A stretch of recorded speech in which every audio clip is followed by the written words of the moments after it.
El libro de Ezequiel, escrito por el profeta Ezequiel durante el exilio babilónico en el siglo VI a.C., es un texto profético del Antiguo Testamento que abarca juicio, castigo, esperanza y restauración.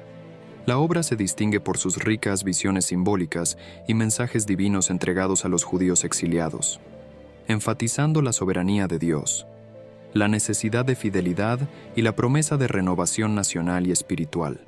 Se divide en 3 secciones principales.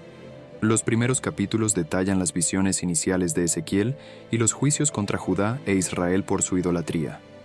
La sección media contiene oráculos contra naciones vecinas, pronunciando su destrucción. Y los capítulos finales ofrecen esperanza, describiendo la restauración de Israel, la reconstrucción del templo y la renovación espiritual del pueblo. Ezequiel se caracteriza por su enfoque en la responsabilidad individual, la santidad de Dios, y la visión de un nuevo corazón y espíritu para los seguidores de Dios, anticipando un futuro de reconciliación y retorno a la tierra prometida. La época de Ezequiel estuvo marcada por adversidades. Sedequías, el último monarca títere de Judá, recibió autoridad para liderar en Jerusalén, aunque con un ejército reducido. La ciudad fue sitiada una vez más y el ejército de Nabucodonosor capturó a Sedequías. Sus hijos fueron ejecutados ante él, demostrándole el fin de la dinastía real. Luego le sacaron los ojos para que lo último que viera fueran a sus hijos siendo asesinados. Luego, Nabucodonosor ordenó la destrucción total de Jerusalén. Ezequiel fue llamado a predicar alrededor de este tiempo, a pesar de que estaba a miles de kilómetros de distancia de Jerusalén, en la tierra de Babilonia. La visión del Valle de los Huesos Secos es una de las más famosas revelaciones proféticas registradas por Ezequiel. Trata principalmente sobre los hijos de Israel, pero también tiene implicaciones prácticas para nuestras propias vidas. Ezequiel capítulo 37, versículos 1 y 2. La mano del Señor vino sobre mí y me sacó en el espíritu del Señor y me puso en medio del valle, y estaba lleno de huesos. Luego me hizo pasar por ellos alrededor, y he aquí, eran muy numerosos en el valle abierto, y de hecho, estaban muy secos.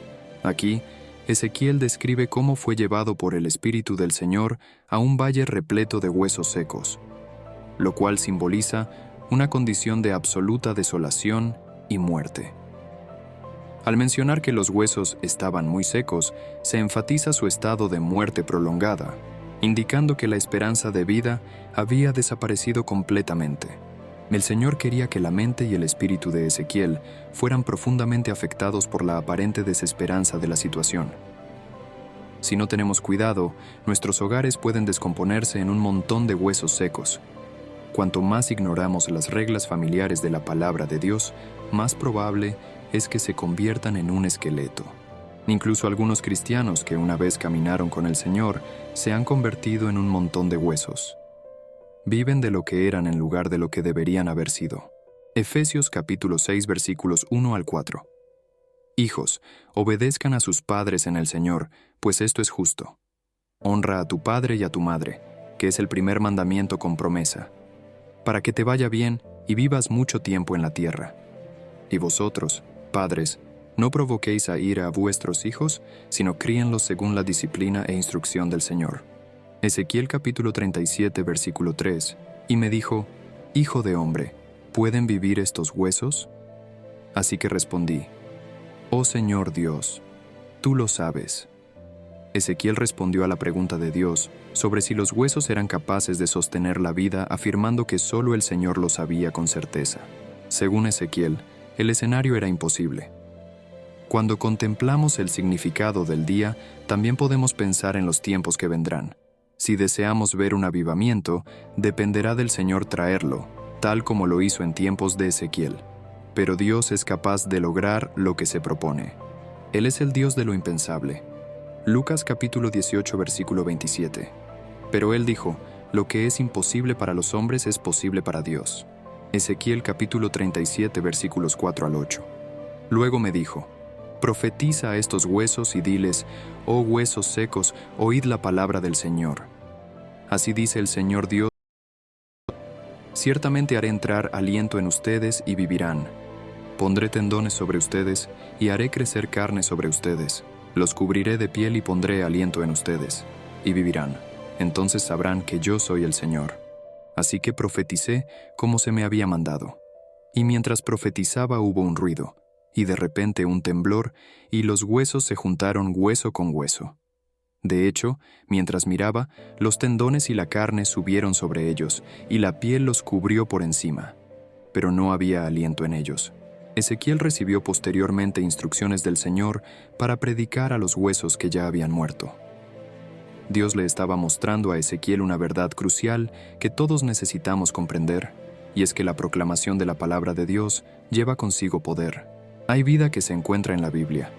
Ofrece tanto vida como fe a aquellos que la reciben. Ezequiel presenció un evento milagroso.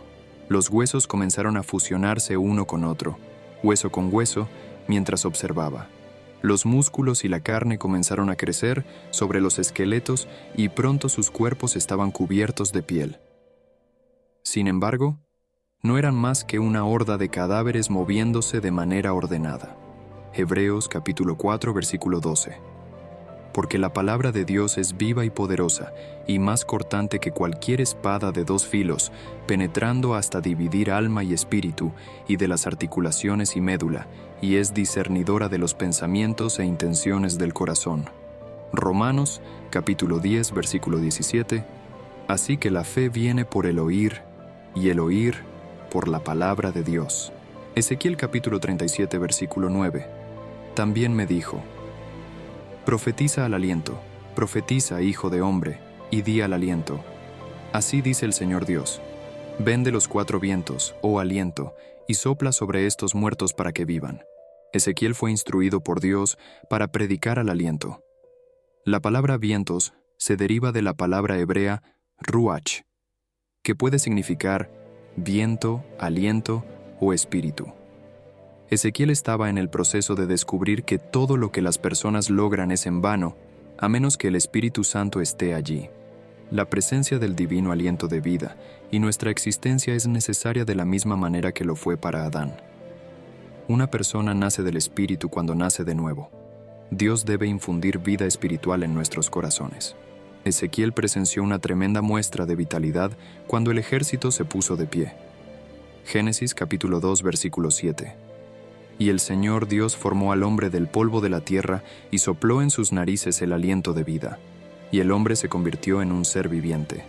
Juan capítulo 3, versículos 5 al 8.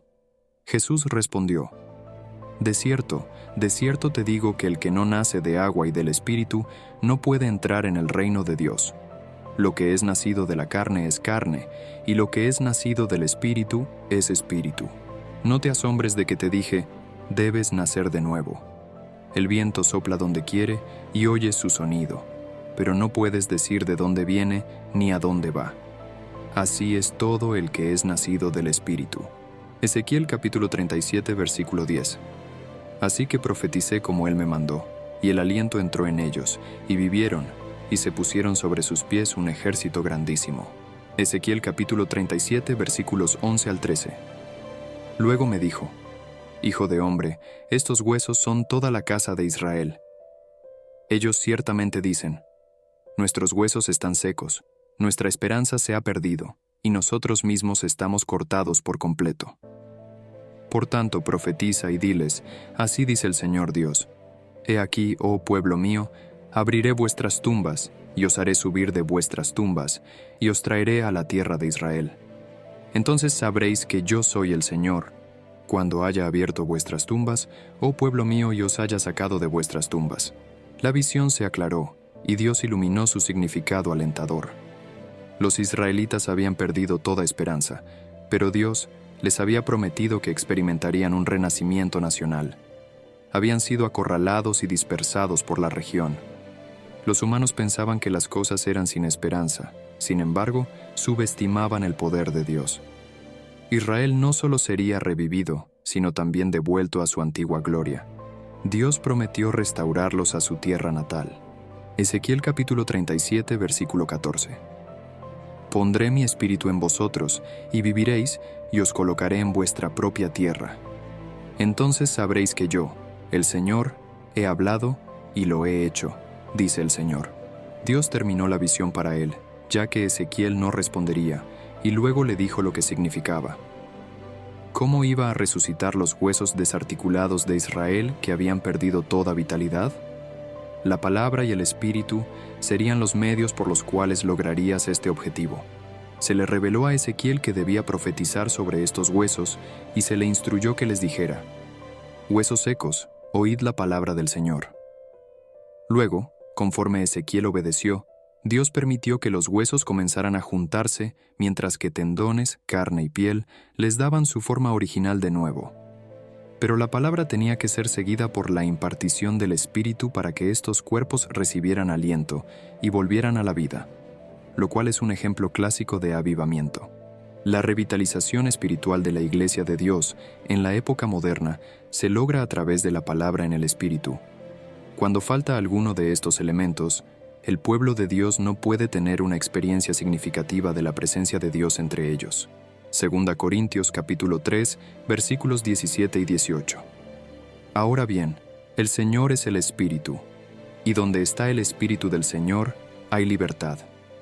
Pero nosotros todos, mirando a cara descubierta como en un espejo la gloria del Señor, somos transformados de gloria en gloria, en la misma imagen, tal como por el Espíritu del Señor. Según la palabra de Dios, nuestros pecados y transgresiones nos habían hecho tan inanimados como un montón de huesos secos. Por otro lado, Dios nos transmitió un mensaje de esperanza. Cuando reconocimos a Jesucristo como nuestro Señor y Salvador, Él nos revitalizó o nos devolvió a la vida. Ha llegado el momento de compartir esta palabra de esperanza con aquellos que, debido a sus pecados y transgresiones, todavía están espiritualmente muertos. Si difundimos la palabra y recordamos que dependemos del Espíritu Santo para obtener fuerza y dirección, podríamos ser capaces de presenciar un avivamiento en una tumba. Efesios capítulo 2, versículo 1. Por gracia mediante la fe, y vosotros, que estabais muertos en vuestros delitos y pecados, Él os dio vida. Romanos capítulo 5, versículo 8. Pero Dios demuestra su propio amor hacia nosotros, en que siendo aún pecadores, Cristo murió por nosotros.